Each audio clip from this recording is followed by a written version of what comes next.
to anybody who is mad about the fact that I blew the whistle on Cape May County's coercive, you could even say forced, black market human organ and tissue procurement ring, you can thank my mother, Jennifer Lynn Crosdale, nee Cota, birthday February 6th.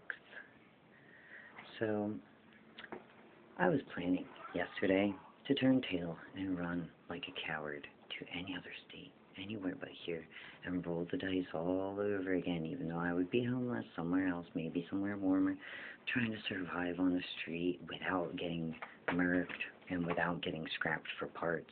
But my mom insisted that instead of dropping me off at Port of Transit as I had requested, she wanted my dad to drop me off alone and leave me for a period of time. And when I was crying and begging for this not to be done, my mom said that she was going to find a place for me to live, that she was going to talk to people and figure something out so that I would have safe housing and I would be okay after this.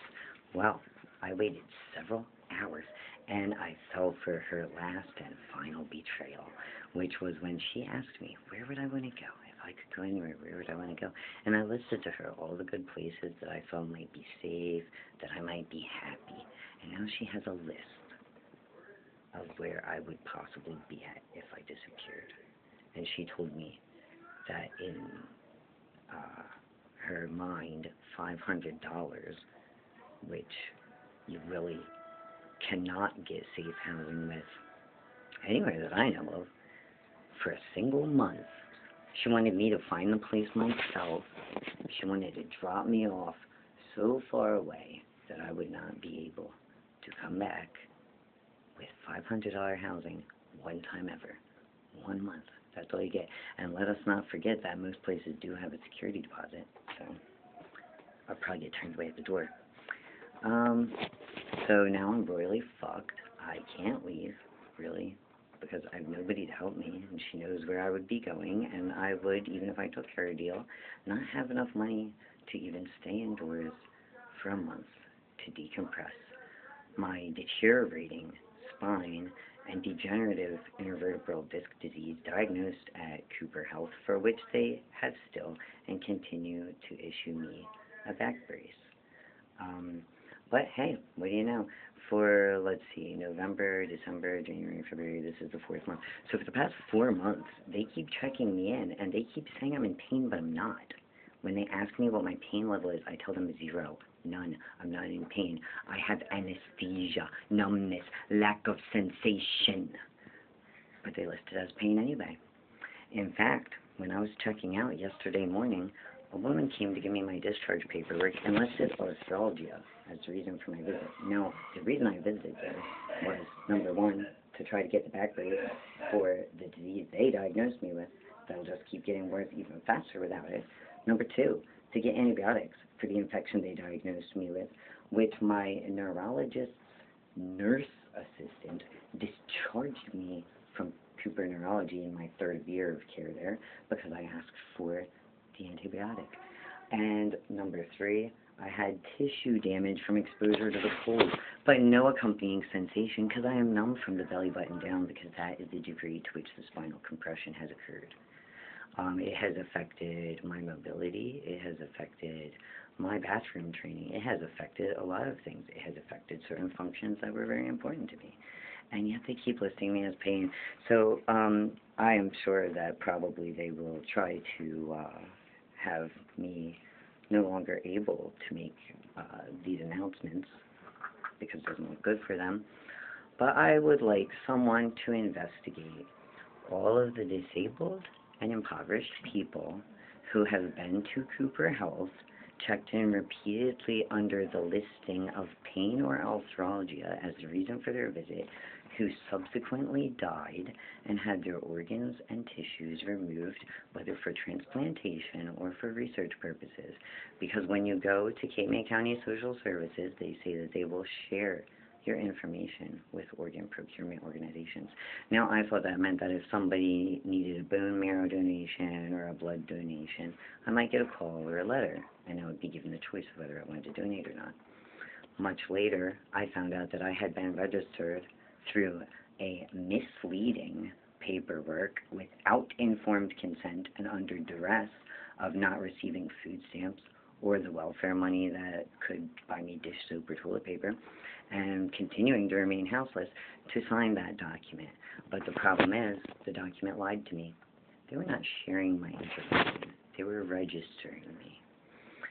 And at the time, Donate Life said on their website that organ donation registration was an irrevocable gift of every harvestable tissue in the body that can be transplanted.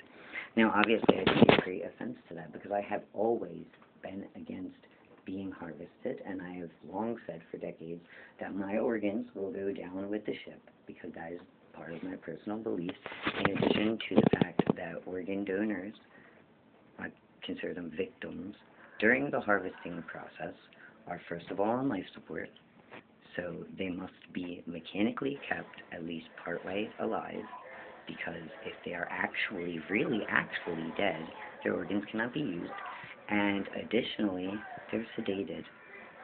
But the problem is dead people don't move. And people have been known to wake up during these procedures because people undergoing these procedures are alive. These people are denied anesthetics because anesthetics reduce the viability of the harvestable organs in the people to which they are transplanted into. So these people used to face anywhere from 4 to around 6 hours of torture as just the vital organs, like the heart, lungs, kidneys, liver, were removed.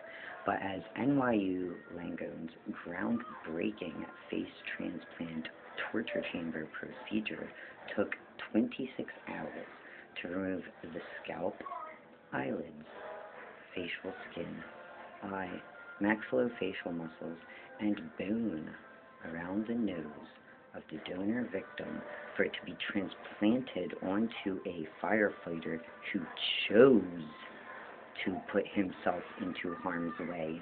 The victim surely could not have known that he would be kept alive by artificial means for over an entire day and stripped down essentially to the level of the brain itself while he was still part way alive. Once upon a time, brain stem death had to occur in order for organs to be procured from the victim. Now they use a process called declared cardiac death, in which, now also notice they don't say confirmed cardiac death, they say declared. But additionally, anyone who has ever had a pacemaker installed and had a heart attack or had the chest revival thing where they shock you with the defibrillators, all of those people walking around today have undergone declared cardiac death. It is a reversible process, but the organ procurement organizations are making a ton of money because the victim's medical insurance will get a cut, the organ procurement organization will get a cut, and the facility or physicians responsible for harvesting the victim will also get a cut.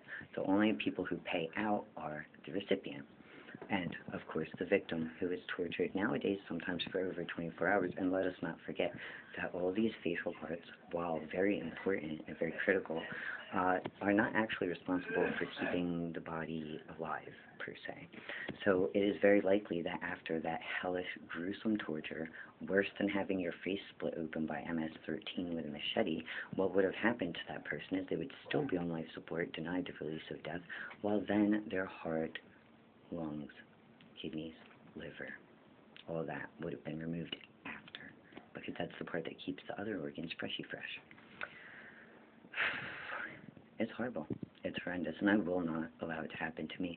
So yes, I am speaking out. I was going to turn tail and run like a coward, and my mom's final backstab has ensured that I will not do so, because you know what? Nobody deserves to suffer that fate.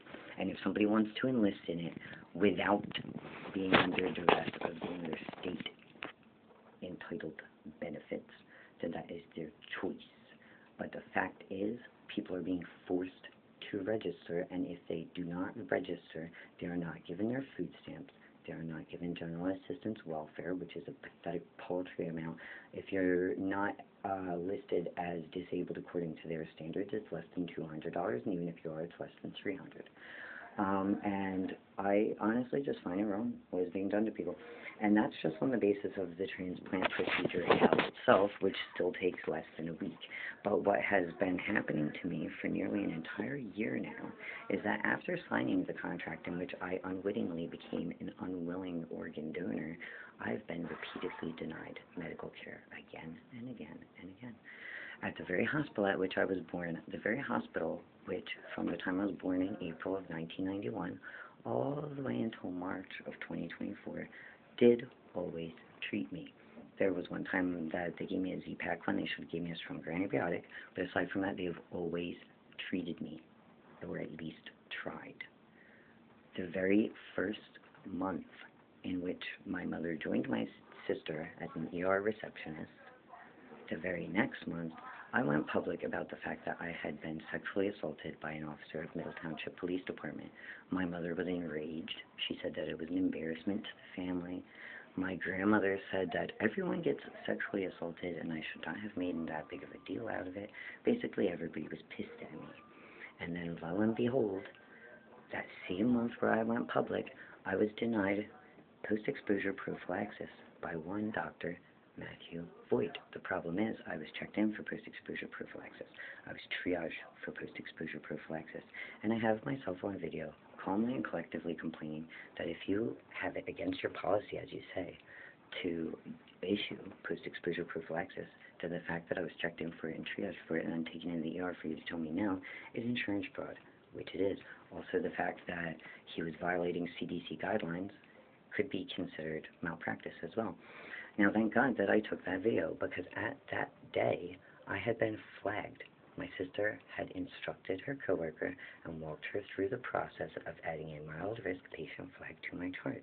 However, I was not a danger to myself because I was there calmly, though frustratingly, seeking prophylactic medical care, preventative health care, if you would, and I was not a danger to any other person because I was sitting there saying, you need to follow the Hippocratic Oath, and you need to follow the law. If that is a risk to them, then that means they are big-time criminals, because there's nothing risky about telling people to follow their job description and to follow the law. And it gets worse. I had gone there in October following a traumatic fall in which I heard a cracking sound much like twigs breaking. My right half of my rib cage essentially went flat from my armpit all the way down to my legs. A flat straight line, whereas on the other side you could see like a curve of the ribs, a little indentation of the abs, and a little projection of the hip. So I had a sudden brand new asymmetry that was never there before. Half of my rib cage inflating, another half not inflating up when I breathed, as well as I had an indentation in my spine the size of a thumbprint, and brand new curvature visible from the external, which had not been there previously. And I complained to Priya about that, and I said I needed x-rays because my neurologist had been unable to get me to lay down for the EMG, and said she thought that I might have a broken bone based on my reaction and inability to lay down, and advised me to go to the hospital, where Priya refused to x-ray me and told me that all of those brand new deformities that had all just appeared since the injury were normal, that everyone had them, and that they were nothing to worry about. I went back repeatedly to try to get a back brace and was repeatedly turned away. I went back repeatedly, complaining that I was numb, that I had no sensation, that I lacked feeling, and they kept listing it as pain. Now, there's a problem with that even bigger than what is recognized, which is that number one, they were falsifying my record, and I was not in pain, but number two, on one occasion they did check my Cota-Crow, which involves a probing internal exam by the finger of the attending physician, and that exam was performed, which is an appropriate test for numbness, but if the reason I was there was for pain, well, that would have been a very inappropriate test indeed. Additionally, I was given an MRI for incontinence. So the tests performed were in line with what my symptomology was, but the reason they listed me there was false. That is, so anybody who takes a quick glance at my reasons for visiting, it would all look like it was pain-related, but I'm not in pain. I can't feel anything. Honestly, sometimes I wonder if it would be better to feel pain, because then at least I would know that my nerves were functioning. I've said it before, and I will say it again. Pain is not the problem. For those of you who can still feel pain, count yourselves lucky. because those aversive sensations in your body are the smoke detector telling you that there's a fire somewhere. And when your house is on fire, you don't sit there and go, oh darn it, the smoke detector. We need to turn that smoke detector off. What you do, if you have common sense, is you go look for where the smoke and the fire are, you put the fire out, and then when that is done, you turn off the smoke detector. So now actually, I don't want to eliminate sensation. I have currently an unwilling elimination of all sensation, and it gets rid of the good sensations as well as the not so good. And I am thinking that my friend Paul is not the only person who felt a bit unwell for several days and then was checked into Cooper Hospital and KMA Courthouse and then suddenly died and was harvested. I have lost other friends under similar circumstances through different manners of death, but consistently at that hospital, consistently people who had been recipients of state benefits, consistently people who some would argue might be victims of the modern day American eugenics movement. People are being killed because their lives are not considered fiscally profitable, but their organs are. So you can thank my mom for the fact that I discovered that and the fact that I am announcing it